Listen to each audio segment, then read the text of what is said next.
Good morning and welcome to the Women in Leadership, Body, Soul, Mind, and Business podcast. I'm Charlie. And I'm Heather, and together we are working to connect women in leadership and business, empowering each other, improving the health and wellness of our community, body, soul, and mind, and connecting to the heart and soul of who we are and why we do it. And Mondays are a unique and wonderful day. I love Mondays. I'm so excited. I have been dancing over here for a couple of minutes and I'm so excited Making me giggle for this week's mindset topics. Yes. Well, mindset And particularly sutras. is play. So it's great. Yeah, we did, yeah. I was playing.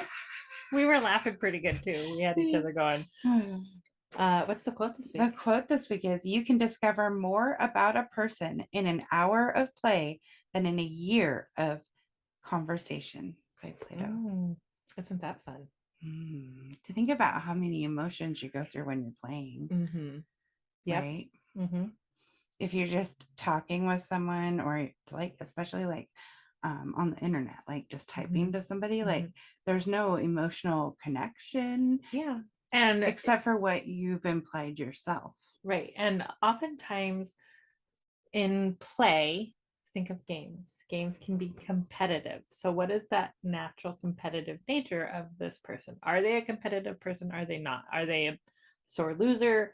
Or How are do their they lead with emotions grace? processed and handled? Yes. Yeah. Playing games is a great way to tell how different people react to different situations. Wow. Isn't that cool? Yeah. I've done so many years of therapy with my child, and I just think about that too. They don't just talk to the kids. Right. They always engage them in some sort of playing activity that's of their choice or choosing to engage a conversation while doing. Yeah. And a lot of what I learned when I was in school for early childhood education was that how important it was for kids to play and how they learned through play and how you can incorporate play into the lesson, and then they think they're playing all day and they're having a great time, but what they're really doing is learning, because especially in the early childhood education, through the movement of play, they're learning about their bodies, they're learning how to interact with others, they're learning so much about different textures and feelings and emotions and everything else that comes up during play. Right. Which is what preschool is all about. What does your well, a lot of times what happens is that play is the first thing that goes when life gets busy and full and the overwhelm kicks in. We don't take we're allowed to play as adults. Yeah, isn't that cool? That is cool. Let's see like what this said. Play leads to success.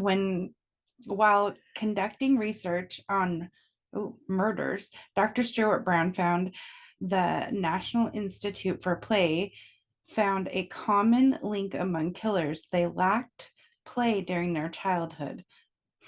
Since then, Dr. Brown has interviewed thousands of individuals, including artists, businessmen, and women, Nobel Prize winners, and yes, prisoners, to capture their play histories. Interestingly, he found a strong correlation between play and success. Wow, that's pretty cool. So, and he wrote a book on it. Let your kids play. It's called Play, How to Shape the Brain, Opens the Imagination, and Invigorates the Soul. So just what you're talking about, just you're using your body, like Michelle Brown always talks to us about the movement, like so when you're playing, you're moving around, and you're not necessarily moving in just the same patterns you do in your day-to-day life. So playing and moving around, that moves energy. And how do you feel when you're playing? Usually joyful. It feels good, right? Right. So because it's fun, it's engaging, you're having a good time. Play brings more joy into your life. Yeah. Pretty awesome. It is pretty awesome. We try to incorporate play as much as we can, making time, blocking out time on the schedule yeah, for the things that are important. Do you want to go ahead and tell us what the... Oh yeah. This week's sutra topic is a Dhyana, continuous focus. And the quote this week is, "Your vision will become clear only when you look into your heart. Who looks outside dreams, who looks inside awakens." Carl Jung. Ooh. Yeah. So this chapter, which I read on our YouTube channel on Sundays, is about that continued focus, that one pointed focus. How do we maintain that continued focus and not get distracted by other things? Okay. And that's not only in meditation, but in life. You know, we bring this back to our business thing. How do we keep going in our businesses? How do we keep focused on our businesses and business growth in a way that is meaningful to us and empowering to each other? Right. So what's your path to change this week? So take an assessment, like, look at yourself in your childhood. Did you play? Do you need to incorporate play and, decide, where do you stand on that? Be well-rounded. Don't save play for only the weekends. Remember that play is beneficial to all aspects of your life. So you can look for more ways to have fun at work in everything you're doing. But be well-rounded. You don't play isn't only scheduled on Saturday mornings at 8 a.m. and you can only play if you wake play up spontaneously. Yeah, have fun at work. Make fun with the things you're doing. Like, I like a rolly chair. Whee! Whee! Be careful. You might just run into a wall. Be careful. Yes. Office sports. Anybody else go kart surfing when they get groceries? No, just me. Forget fill in the blank. There are many reasons to be playful, but some of us even find more reason to not be. So forgive for whatever's holding you back. I like that. Right. Forget about it. Forget about it. Don't worry about how other people are going to judge how you play. Right. Start out simple. The act of being playful or silly itself can count as fun. So like telling a joke, do a funny impression, do a silly dance. With best of intentions, of course. Of course. Because we don't ever want to hurt anybody's feelings or make people feel bad about themselves because we think it's funny. That's because it's not funny when you do those things. Right. So humor for me is very important, that it is never degrading to anyone. Correct. Period. Right. Use fun as the catalyst. So using fun to boost the productivity. So like, I don't know about you, but I don't like to sit through boring meetings. No, let's make them fun. Let's make them engaging. Maybe if you are having a big meeting, like a board meeting or something like that, you have like a stuffed animal or a ball or something, and you pass it. You toss it to each other as they have their turn to talk. Right. And then they toss it back, and then you can do question and answer and do all kinds of fun stuff with just the simplest things. I've seen teachers use that many times, and you can make it a fun mascot like that you have at the meetings. So it's gonna like hippopotamus is gonna keep us on track. Right. Right. Exactly. Be playful with others. So doing activities where you're playing with someone else. I like to just even go to a park and swing on the swings even now. Like it's still fun.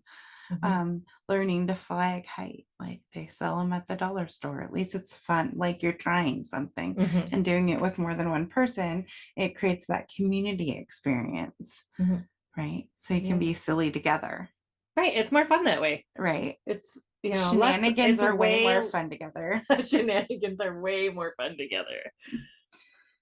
Make it real. When it comes to fun, fake it until you make it doesn't really apply.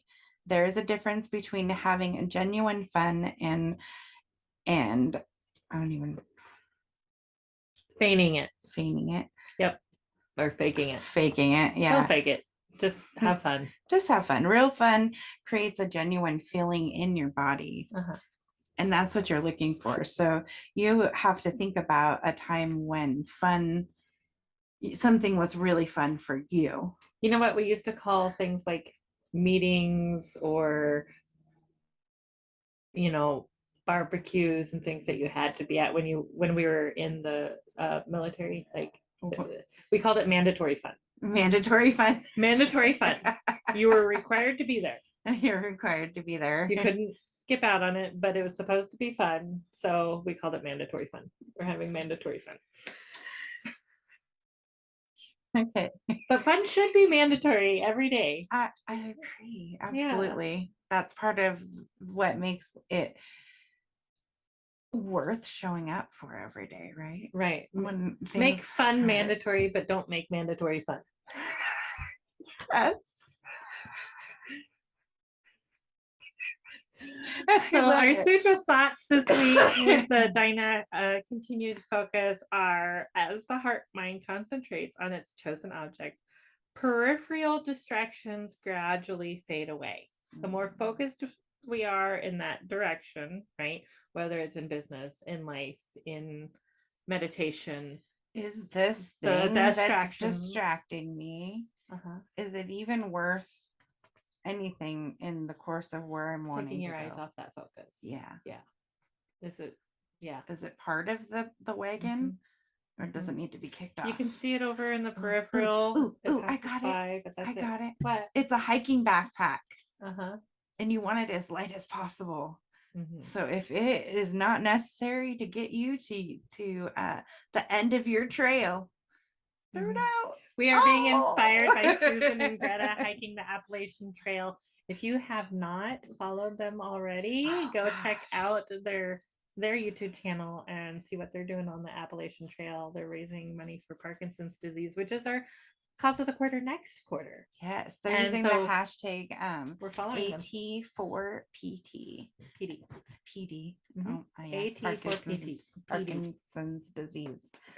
Okay, our second thought this week is: I can maintain my focus continuously, disregarding all other activity, which we already kind of touched on. And then our third thought this week is: I will continue to progress toward complete understanding of my chosen object. Let's understand this goal. Let's understand why that's our focus. Keep peeling off the layers and peeling it off. Why? Keep asking. We have a beautiful dragonfly in here now. I'm not having continued focus today. Your ADHD is just all over the place. I need to spend a little more time in some meditation. Right? Yeah. We've had a busy morning. We haven't had time to do that yet. No. But that continued focus. Work on it. Yeah. Just practice. This week's exercises is to choose a person to focus on and set aside time each day to meditate on that person in order to gradually understand who she or he is, and if you have issues with that person, when and why he or she pushes your buttons. Right? Trickster. Ooh, think about that for a minute. You're sitting in meditation and you're thinking about this person that tends to push your buttons. Without getting angry, without a place of judgment, you just look at the situation and you ask yourself, why does this person push my buttons? Why do I let their energy affect mine? Right? So the next exercise this week is: the next time you are interacting one-on-one with a person while others are present, see if you can keep your attention on the person you're talking with instead of listening in on other nearby conversations.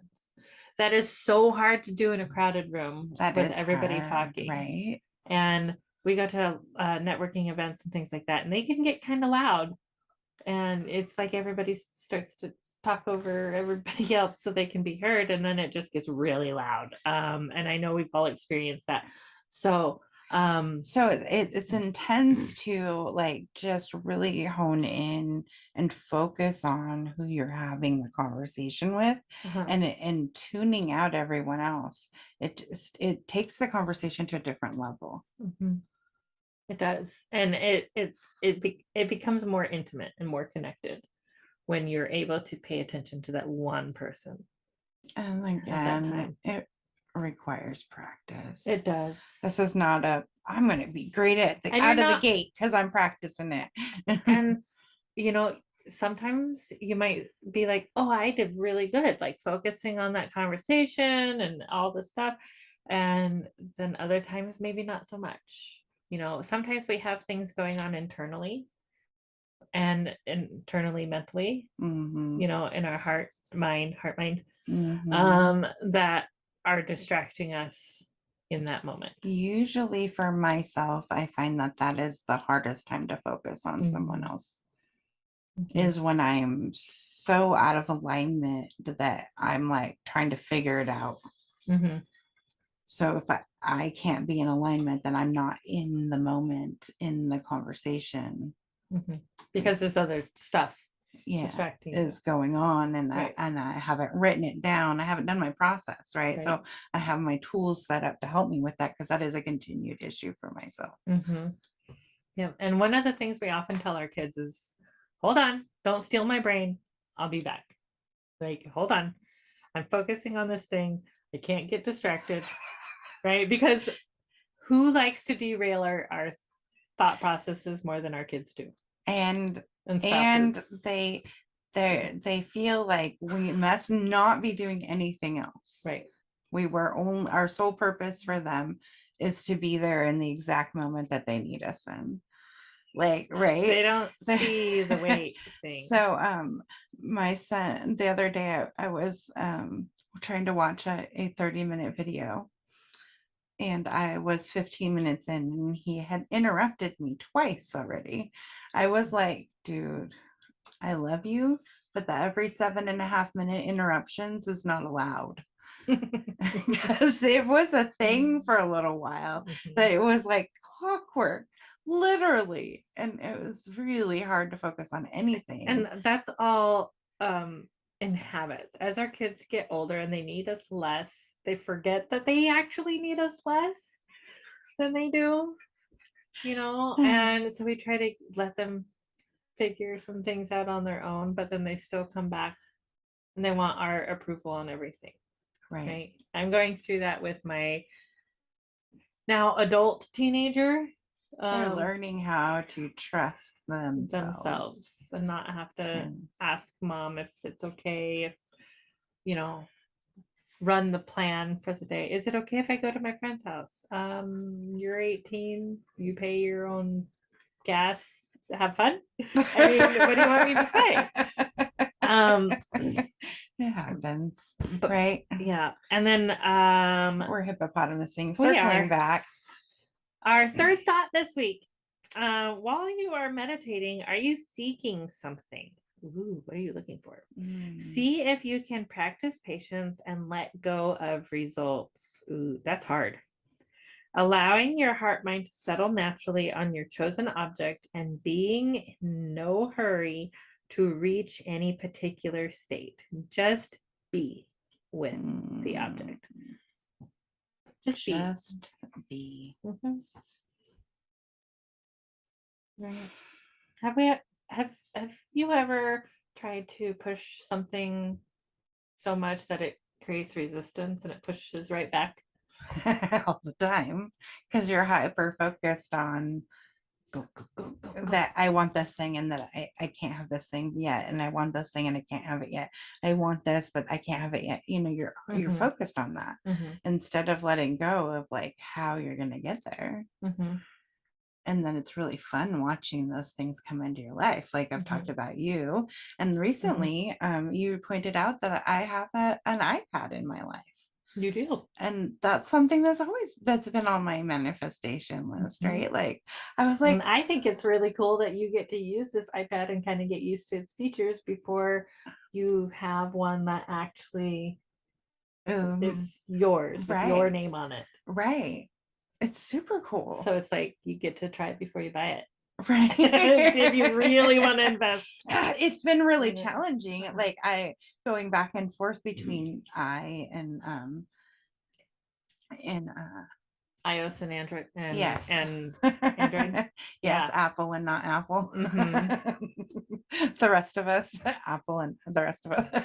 You know, like Mhm. I haven't used it in so long. Mhm. It's been a really cool experience. Challenging, Uh-huh. but really cool at the same time. Yeah, and it's good to know how to use these different features on different platforms because then we're able to help other people. Like, I don't know how this works. Where's the button for this? Oh, I know where the button is for that. I know where that I'm is. like, first question, Apple or not? You know, like, is this what kind of phone do you have? Like, Because question, we all like, know that it's different. All the buttons and everything are totally different. different places. They do the They call same them different things. things. They look different even sometimes. I'm like, why? Why? Why? Yeah, and it's all in the formatting for those It is. and Yeah. all that. And experience with what you're used to looking at too. So, Mhm. Yeah, absolutely.